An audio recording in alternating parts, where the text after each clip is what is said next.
Paano kapag mag-add naman ng employees dito sa ating payroll system version number 3? So, ipakita natin sa video nito. So, halimbawa, meron tayo ditong bilangin natin kung ilan yung employee number. Meron ditong 18 employees. So, paano tayo makakapag-add ng, let's say, gawin nating mga 60 yung magiging employees.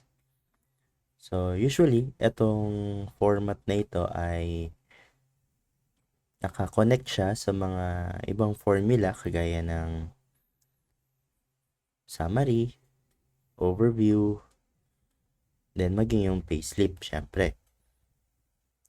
Ngayon, kung mag-a-add tayo ng additional column for new employee, let's say nag-add tayo sa right side, usually, ang makukuha lang na formula ay hanggang dito lang sa column AP. Yung new added columns, hindi na makakasama. So, let's see dito sa sa summary. Yan. Kung mapapansin nyo sa formula, timesheet, C column hanggang EP lang. So, hindi na nakasama si EQ to EX. So, para ma-prevent natin yan, instead na sa right column tayo mag-a-add, dito tayo sa columns left. Yan. And then, since na-copy niya yung EQ column, eto, so gawin natin, copy lang natin to, paste natin dito. Yan. So, ang pinaka-last column na ay EX. Check natin sa summary. Yan. Column C to column EX. So, ibig sabihin, pag nagkaroon ng formula dito, makakount siya, makakasama siya sa summary or sa overview. So, yun yung ating magiging basehan. Kaya, kung mag-a-add tayo lang, sabihin nating paabutin natin ng hanggang 60. So, sa ngayon, ang total na meron tayo is 19. So, let's add one more pa para maging total of 20 siya.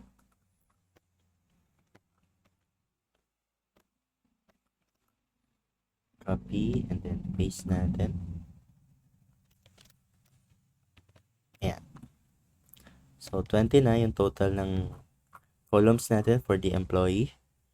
Ngayon, mag-a-add naman tayo. So, subukan muna natin mag-add ng mula dito, 3, 4, 5, 6, 7, 8, 9, 10. Hanggang dito. Yan. Mag-add tayo ng 80 sa column left. So, meron na tayong 30. So, mula dito hanggang dito. So, that is total of 20. Mag-add tayo. So, isa pa. Yan. Medyo marami na siya. Then, try natin i-copy to. Then, i-paste natin hanggang sa pinakadulo.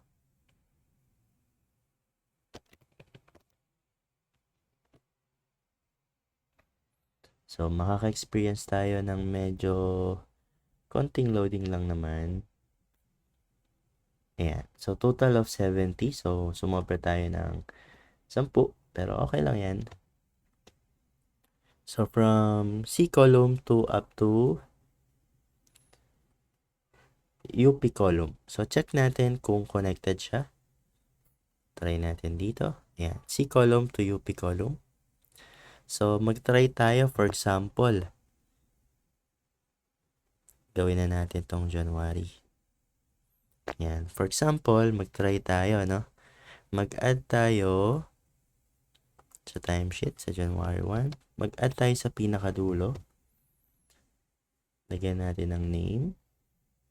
So, mag-add tayo, let's say, na 5 a.m. to 5 p.m. So, tingnan natin dito sa summary kung nakasama siya. So, try muna nating alisin ulit ito. Sa summary, ito lang. Pero nung ma-add natin, ayan na, nadagdag na siya. So, ibig sabihin, kino-compute pa rin niya kahit new columns yung na-add na natin. So, any between sa UP from column C to UP, makakount pa rin niya yung formula. So, yan yung gagawin dito sa timesheet. Ganon din yung gagawin sa deductions. Kasi itong deductions, nasa ano lang to. I think nasa 10. So, instead na sa pinakadulo, ang adding natin ay sa left ng pinakadulo. Yan. Sa deductions, earning, and then even penalties. Okay? So, yun lang.